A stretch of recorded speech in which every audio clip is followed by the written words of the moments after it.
রামিসার এই হত্যাকারীর সর্বোচ্চ শাস্তি ইনশাআল্লাহ আগামী 1 মাসের মধ্যে নিশ্চিত করবে এবং সেই সর্বোচ্চ শাস্তি হচ্ছে মৃত্যুদণ্ড।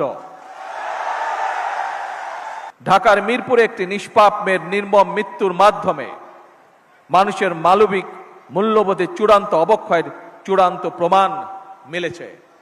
শিশু নির্যাতন বা নারী নির্যাতন বর্তমান সরকার কোনোভাবেই মেনে নিবে না। সকল সম্মানিত উপস্থিতিবৃন্দ, দীর্ঘদিনের ফ্যাসিবাদী শাসন শুধুমাত্র দেশের মানুষের অধিকার আর দেশের অর্থ সম্পত্তি লুট করেনি, বিচার বিভাগ সহ দেশের সমস্ত প্রতিষ্ঠানগুলোকে ধ্বংস করে দিয়েছে।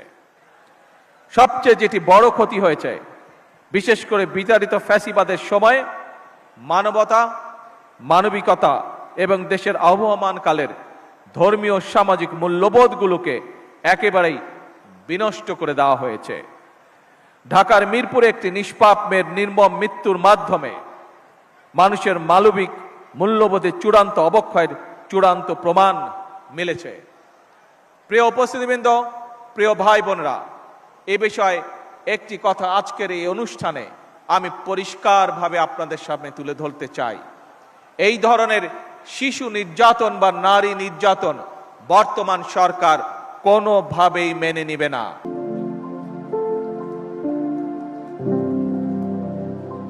এবং বর্তমান সরকার রামিসার এই হত্যাকারীর সর্বোচ্চ শাস্তি ইনশাআল্লাহ আগামী 1 মাসের মধ্যে নিশ্চিত করবে এবং সেই সর্বোচ্চ শাস্তি হচ্ছে মৃত্যুদণ্ড, যাতে করে ভবিষ্যতে আর কোনো ব্যক্তি মানুষ এইভাবে শিশু বা নারী নির্যাতন করার সাহস না পায়। উপস্থিত সম্মানিত সকল উপস্থিতিবৃন্দ, একটি নিরাপদ মানবিক রাষ্ট্র এবং সমাজ প্রতিষ্ঠা করতে হলে আমাদেরকে আইনের শাসন প্রতিষ্ঠা করতেই হবে।